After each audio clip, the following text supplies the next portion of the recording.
The stars looked different from the bridge of the UES Dauntless. Captain June Kim stood with his hands clasped behind his back, watching the strange purple-tinged nebula through the main viewport.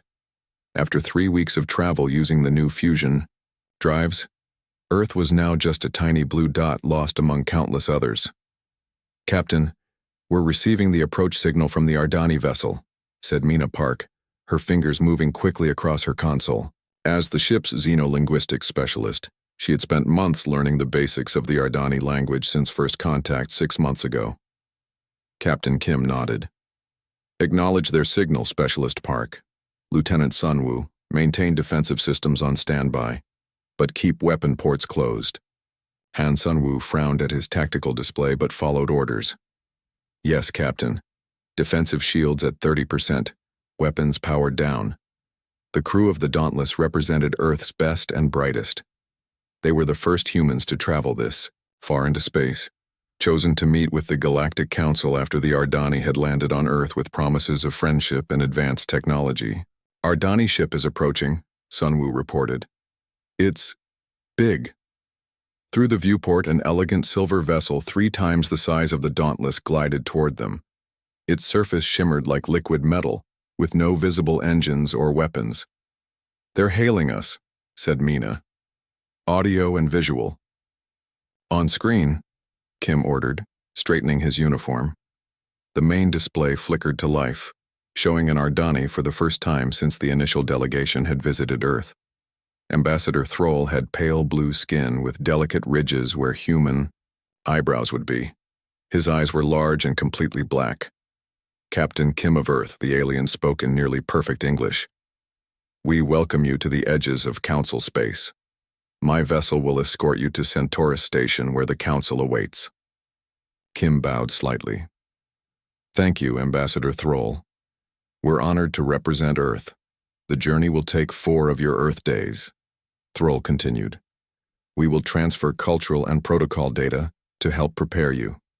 The Council is eager to meet humans." After the transmission ended, Sunwoo moved closer to the captain. "Did you notice how he paused before saying eager?" he asked quietly. "I did," Kim replied. "Keep your eyes open, Lieutenant. First impressions matter, but second impressions reveal the truth." 4 days later, the Dauntless approached Centaurus Station. The massive structure orbited a ringed gas giant, its spiral arms extending like a metal flower in bloom. Ships of various designs moved around it like bees around a hive. "I count 14 different ship designs," Sunwoo reported, "all with technology far beyond ours. We knew we weren't the most advanced species out here," Kim said. "That's why this alliance matters." Mina looked up from her station. "Captain, I've been studying the data they sent. The Council has 7 elder species, including the Ardani. Each controls dozens of star systems. They've been unified for over 3,000 years. And now they want us to join," Kim said. "Let's find out why." The Dauntless docked at an external port. Captain Kim selected his away team. Himself, Mina for communications, Sunwoo for security, and 2 other officers. They stepped through the airlock into the station, where Ambassador Thrall waited with 2 taller Ardani. "Welcome to Centaurus Station," Thrall said. "The Council will receive you in 3 hours. Until then, please enjoy our hospitality." The humans were led to luxurious quarters. Food and drink had been prepared based on Earth samples the Ardani had collected during their visit. While the others relaxed, Sunwoo remained suspicious. He quietly activated a small scanner he had hidden in his uniform, against regulations, but his instincts demanded caution. "Captain," he whispered to Kim, showing him the device. "There are monitoring fields everywhere. Audio, visual, even biological scans." Kim nodded, but signaled for silence. They were being watched. The council chamber was a large circular room, with 7 massive seats raised on platforms. Below them was a small speaker's platform where Captain Kim stood with his team. The 7 council members looked down at them, each a different species, each radiating ancient power. The Ardani counselor spoke first. "We welcome humanity to the galactic community. Your species has shown remarkable advancement in a short time. From primitive flight to space travel in less than 2 centuries. Truly impressive. Thank you, Kim replied. We come seeking friendship and knowledge. And you shall have both, said another counselor, a reptilian being with feathered crests. After today's ceremony, Earth will become a protected development zone. We will guide your growth, share appropriate technologies, and prepare you for full membership in perhaps another century. Mina whispered to Kim, Captain, the translation of protected development zone has alternative meanings in their language database. It could also mean restricted territory or controlled asset. Before Kim could respond, the chamber lights dimmed, and a holographic display appeared in the center, showing Earth from orbit. A beautiful world, said a third counselor, a T, being that seemed made of shifting crystal. Rich in resources needed by the council, we look forward to a productive relationship. A ceremonial staff was presented to Kim. Plant this on your world as a symbol of council protection, the Ardani counselor explained. Sunwoo's scanner quietly vibrated in his pocket. He slipped it out just enough to see the screen and felt his blood run cold. The staff contained sophisticated monitoring technology, weapon systems, and what appeared to be terraforming catalysts. He wrote a quick note on his datapad and showed it to the captain. It's a trap. Kim's expression didn't change, but he slightly repositioned himself. Honored counselors, before we accept this generous gift, I would like to ask about the status of other newly contacted species.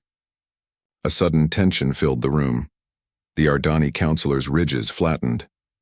There are protocols, Captain. Questions come after acceptance. Just one question, Kim insisted politely. The Nelvari. We read about them in your historical database. They were contacted 50 years ago. How are they? The Nelvari situation is not relevant, interrupted the reptilian counselor sharply. As Kim continued asking questions, Sunwoo noticed subtle movements around the chamber's edges. Security forces were positioning themselves near the exits. Suddenly, alarms blared throughout the station. Captain, Mina shouted, looking at her translator. They're saying there's an attack, a ship firing on the station. What ship? Kim asked, confused. The Ardani counselor stood. Your ship, Captain. The Dauntless has opened fire on our defensive systems. This is an act of war. Impossible, Kim said. My crew would never. A massive explosion shook the station. The council members were quickly escorted away while security forces surrounded the humans. Take them, ordered a security commander.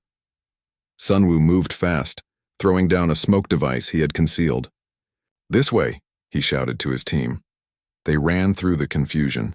Alarms continued blaring as they fought their way back to their docking port. 2 security officers caught up to them. Kim was hit by an energy weapon that burned through his shoulder. Sunwoo neutralized the attackers and helped the captain forward. They're framing us, Kim gasped through pain. This was never about alliance. When they reached the Dauntless, they found their ship had been fired upon, not the other way around. The hull was damaged, but the engines still worked. As they struggled to break free from the docking clamps, Sunwoo intercepted a transmission between council ships. The human vessel was meant to be destroyed in dock, said an Ardani commander. Finish them now and prepare the invasion fleet. Earth must be secured before they realize what happened here. The council wants them alive? Asked another voice. No, the council wants their planet. The humans were never meant to leave this station. Captain Kim, despite his injury, took the command chair. Get us out of here, maximum speed, we have to. Warn Earth. The Dauntless broke free and accelerated away from the station, taking heavy fire. As they prepared for the emergency jump back to Earth, Mina looked at the wounded captain with tears in her eyes. They were never going to accept us as equals, were they? She asked. Kim shook his head, his face pale from blood loss. No, but they're about to learn something important about humans. What's that, Captain? Asked Sunwoo. We don't go down without a fight. The Dauntless jumped to lightspeed, carrying the terrible truth back to an unsuspecting Earth. The battle for humanity's survival had begun. 6 months had passed since the Dauntless returned to Earth with its grim warning. The moon, once a silent witness to human history, now bristled with defense platforms and the half-built skeleton of humanity's first space battle station. Commander Tae-Woo Lee stood at the main viewport of Lunar Command Base, watching Earth rotate slowly below. His new uniform still felt stiff against his shoulders. Before the alien threat, he had been a mid-level military strategist. Now he led Earth's unified defense forces. "Commander, Dr. Kang has arrived," said his assistant. Lee turned as Dr. Ji-ho. Kang entered, carrying a small metal case. The physicist looked tired with dark circles under his eyes. Like many of Earth's scientists, he had been working non-stop since the Council's betrayal became known. "Tell me you have good news, Doctor," Lee said. Kang placed the case on the conference table and opened it.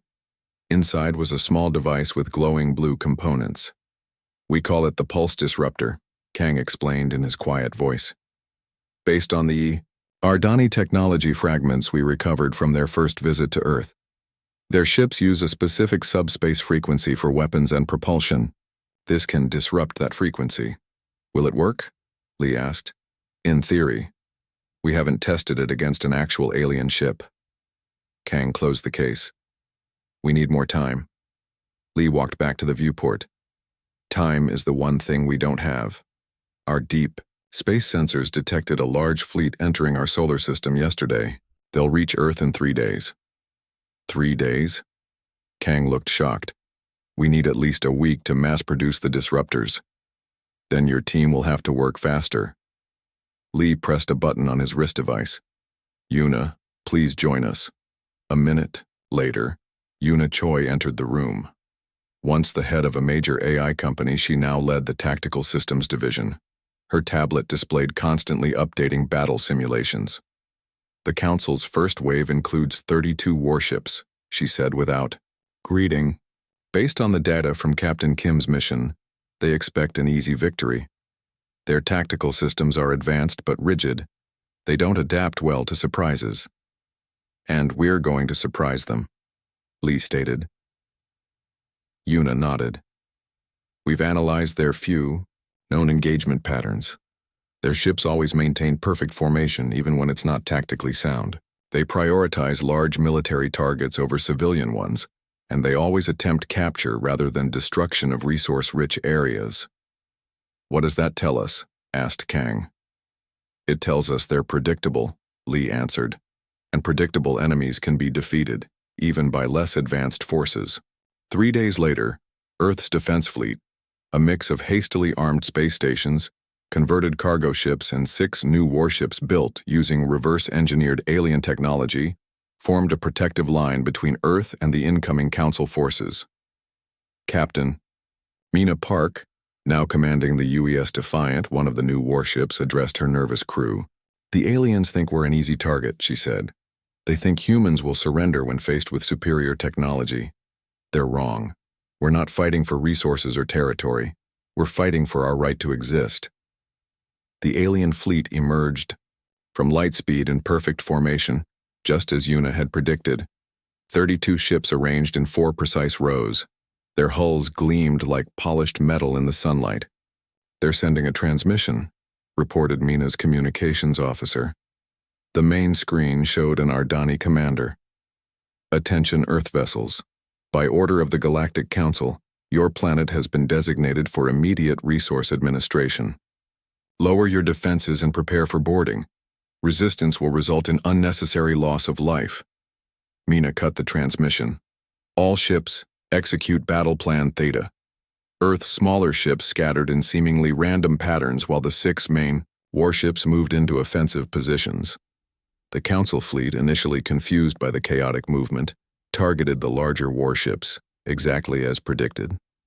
As the alien vessels fired their first shots, Dr. Kang's pulse disruptors were activated. Across the human fleet, the effect was immediate.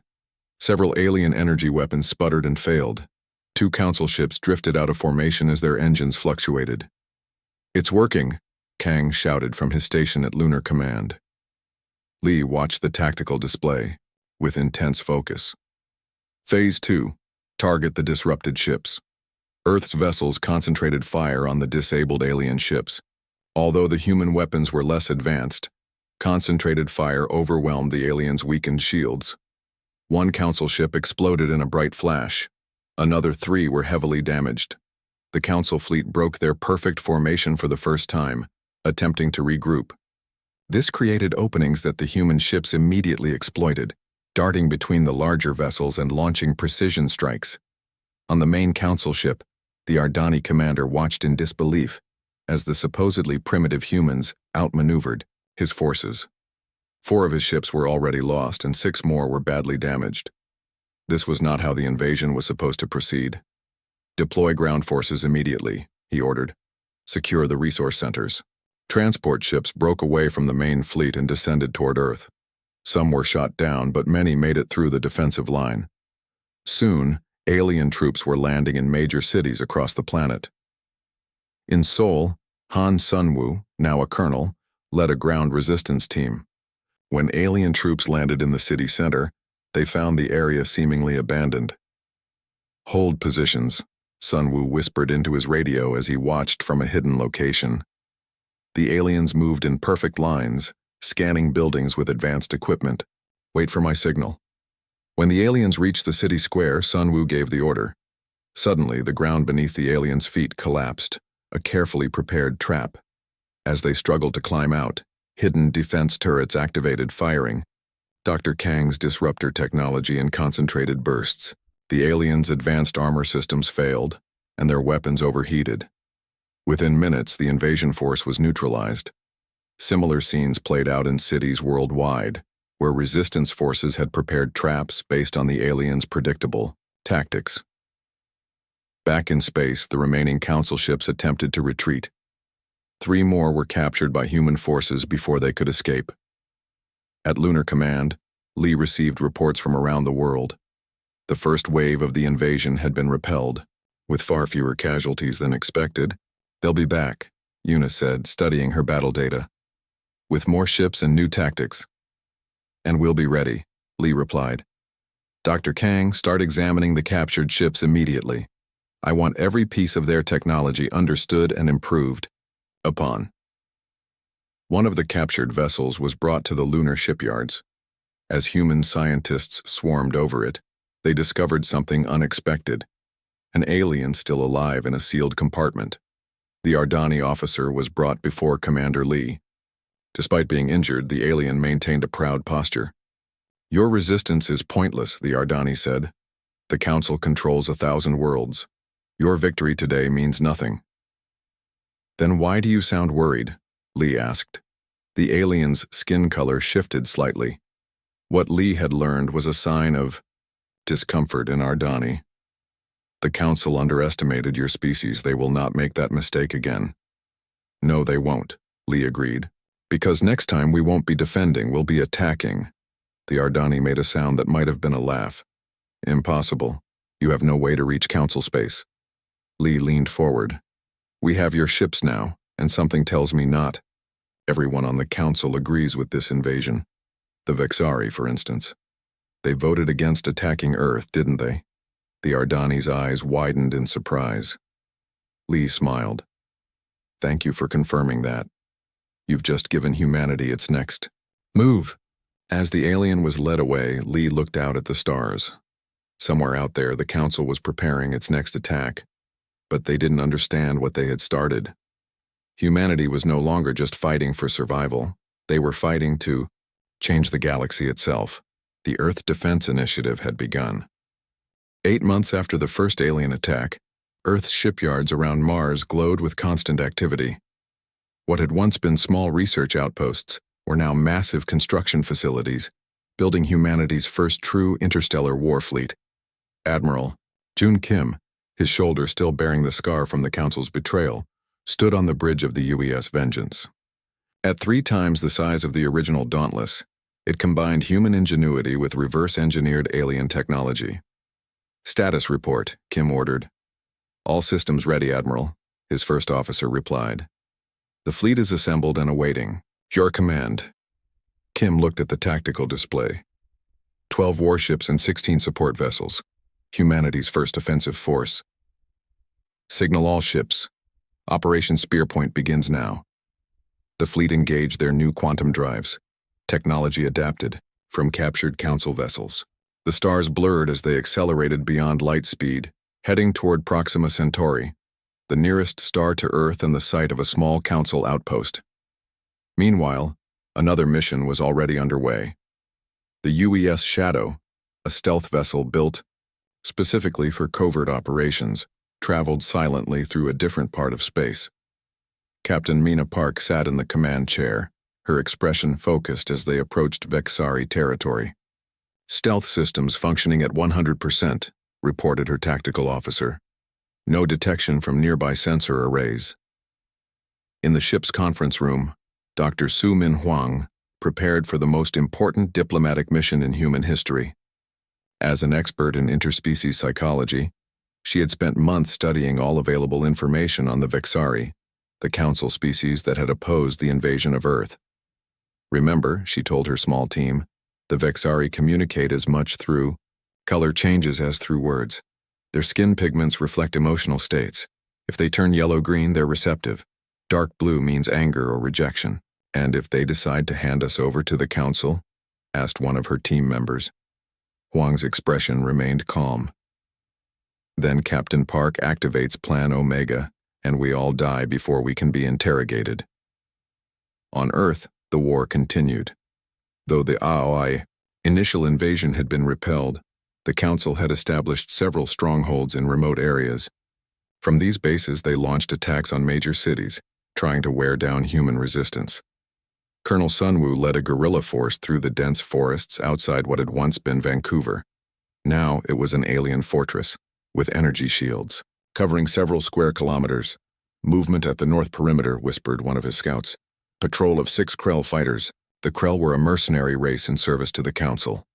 Large reptilian creatures with natural armor and incredible strength. A single Krell could defeat several human soldiers in direct combat. "We don't fight them head-on," Sunwoo reminded his team. Standard shadow tactics. His team disappeared into the underbrush as the Krell patrol passed. The aliens moved with confidence, their heavy weapons held ready, but their pattern was predictable, just as Yuna Choi had determined in her analysis of Council military doctrine. When the last Krell passed a certain point, Sunwoo pressed a small detonator. The ground collapsed beneath the alien, dropping it into a camouflaged pit.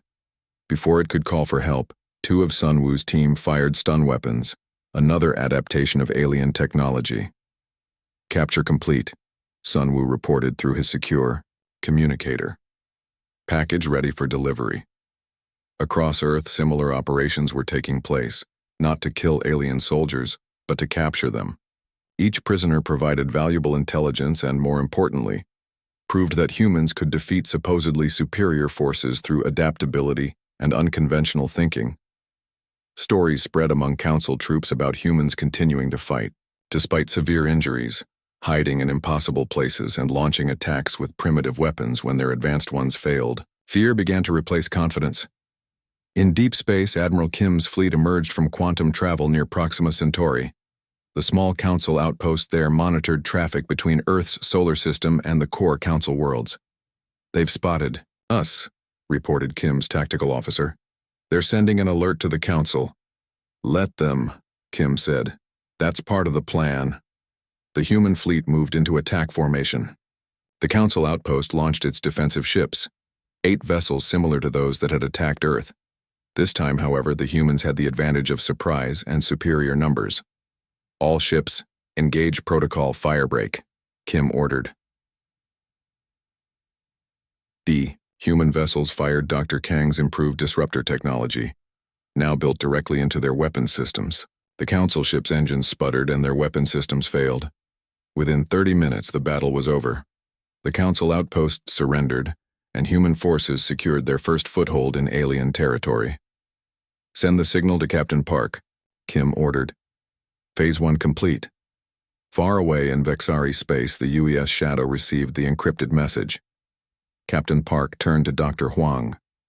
"It's time. Admiral Kim has created the diversion.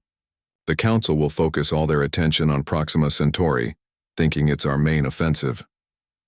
Huang nodded and prepared her diplomatic materials. The shadow moved toward a small, isolated Vexari research station that their intelligence suggested was not closely monitored by the Council.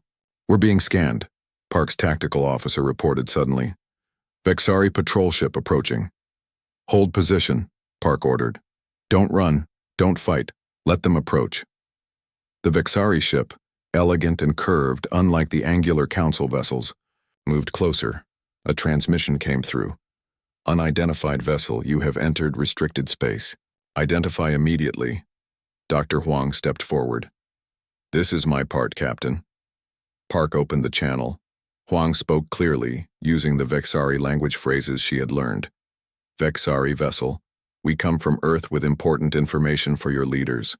Information about Council plans that threaten the Vexari as well as humanity." There was a long silence.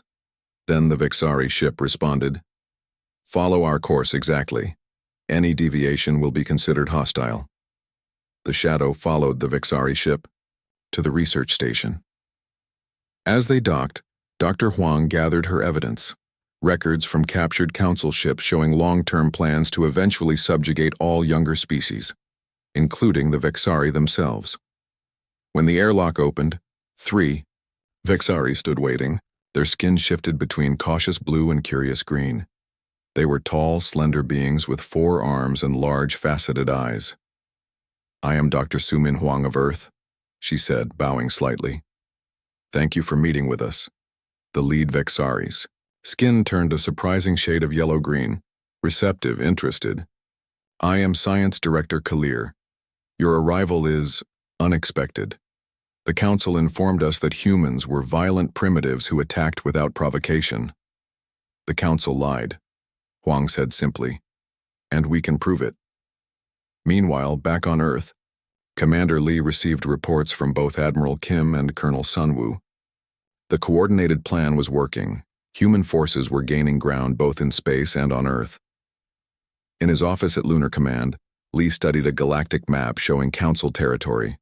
It was vast compared to human-controlled space, but there were signs of weakness, reports of other species beginning to question the Council's decisions, inspired by humanity's unexpected resistance. "Commander," Yuna Choi said, entering his office, "we've intercepted Council communications. They're rushing their main fleet to Proxima Centauri just as we predicted, and leaving their other borders less defended." Lee nodded. "Perfect. There's more," Yuna continued. "The Vexari diplomatic channel has gone silent.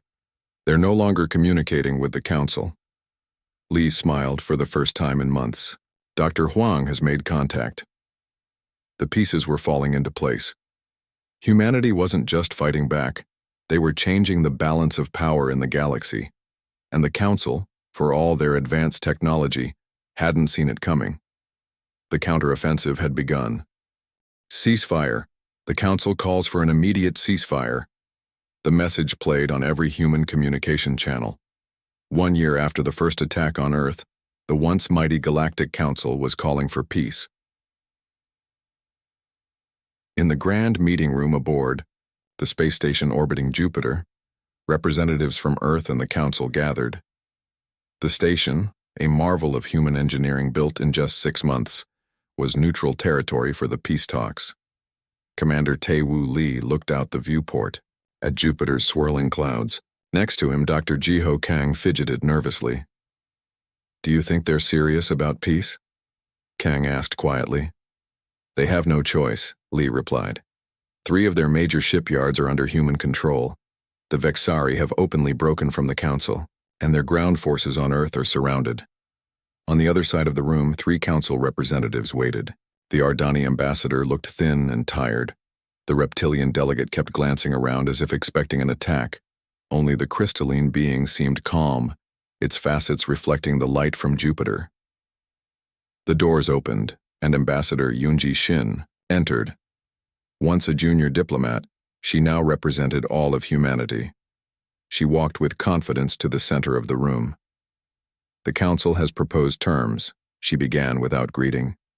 "They offer to recognize Earth's sovereignty and withdraw all forces from our solar system. In return, they ask us to disarm our most advanced weapons and return to our pre-war borders." She placed a data tablet on the table between them. Here is humanity's response. The Ardani reached for the tablet. His eyes widened as he read. This is the impossible, he sputtered. You demand a seat on the council? Access to all council technology? Freedom to continue developing quantum weapons? The right to form alliances with any species? Yes, Shin said simply. The council will never agree to these terms, the reptilian delegate hissed. Ambassador Shin's expression remained calm. Then the war continues. And based on the past year, you know how that will end. You were losing until the Vexari betrayed us, the Ardani said bitterly. Were we? Shin asked. Or were we learning from every battle, adapting while you followed the same tactics you've used for 1,000 years? She looked each alien delegate in the eye. You say ceasefire, but for humanity the battle has just begun. Before the council delegates could respond, the doors opened again. Admiral Kim entered, accompanied by the Vexari Science Director Kalir. The Vexari skin glowed a confident gold color. The human ambassador speaks truth, Kalir said, and there is more the council should know. At Kalir's signal, a holographic display activated in the center of the room. It showed images from dozens of worlds, planets where developing civilizations had been manipulated, exploited, or even destroyed by council actions over the centuries. We have accessed the council's restricted archives, Kalir explained. For 3,000 years, the council has systematically controlled the development of new species.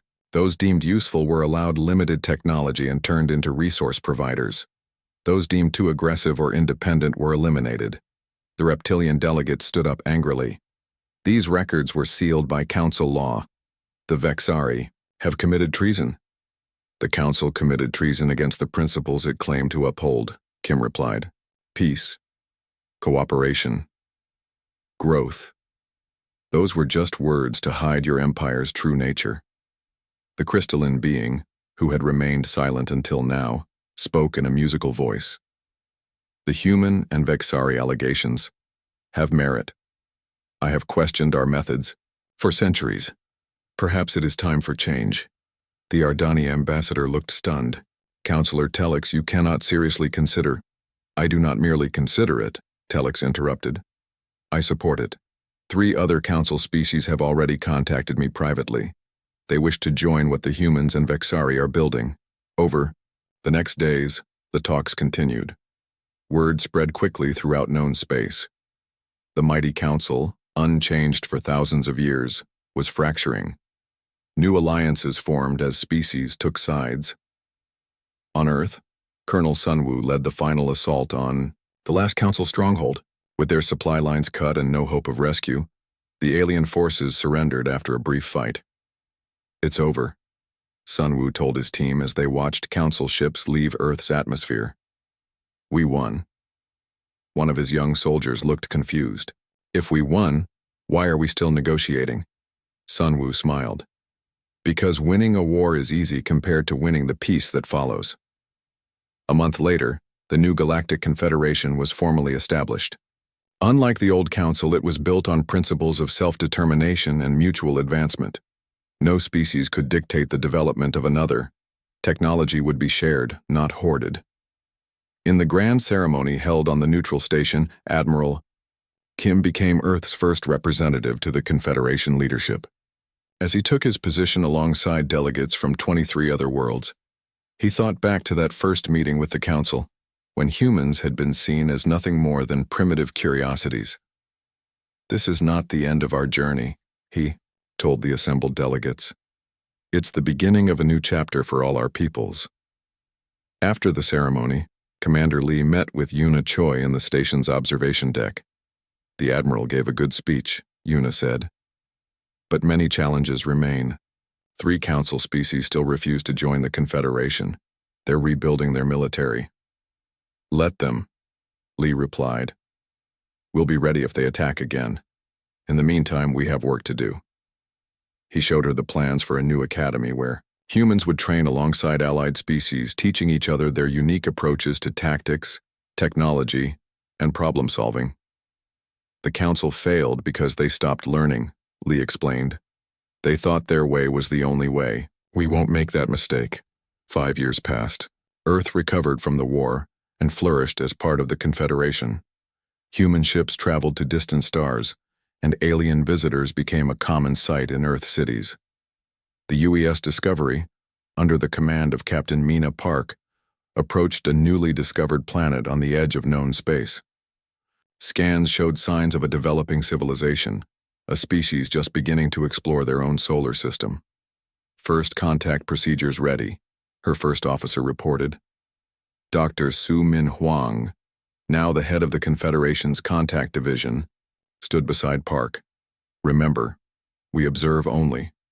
No interference until they reach the appropriate technological level. As they watched the planet from orbit, the native species detected their presence. A hesitant message came through in basic radio waves. Unknown vessel, we greet you. Are you friend or threat? Park looked at Huang, who nodded. Neither, Park replied. We are neighbors, coming to introduce ourselves. Will you help us? The alien voice asked. Or will you conquer us like the stories warn? Park thought carefully before answering. We will neither help nor harm you directly. Your path must be your own. But we will stand with you as equals in the galaxy. We will share knowledge when you're ready and protect you from those who would exploit you. Why would you do this? The alien asked. What do you gain? Huang stepped forward to answer. Because once, we were alone and afraid, facing a hostile galaxy. We know how that feels. We fought to create a different future not just for ourselves but for all who come after. As the conversation continued, Ambassador Shin attended the dedication of a monument on Earth. It stood in the center of what had once been a battlefield, a simple stone pillar inscribed with words in many languages. The human children gathered, for the ceremony listened as Shin read the inscription aloud. They came to end us. They stayed to know us. They left having learned from us. Humanity's battle continues not with weapons but with ideas. A young girl raised her hand. Ambassador, my grandmother fought in the war. She said humans won because we were smarter than the aliens. Is that true? Shin smiled gently. Not smarter. Different. We surprised them because we didn't think or fight the way they expected. That was our strength. Not our technology or our numbers, but our ability to adapt, to try new approaches when old ones failed.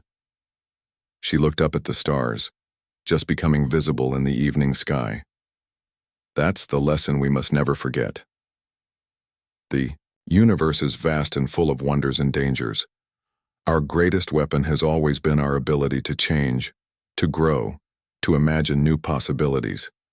That battle, the battle to keep growing and learning, will never end.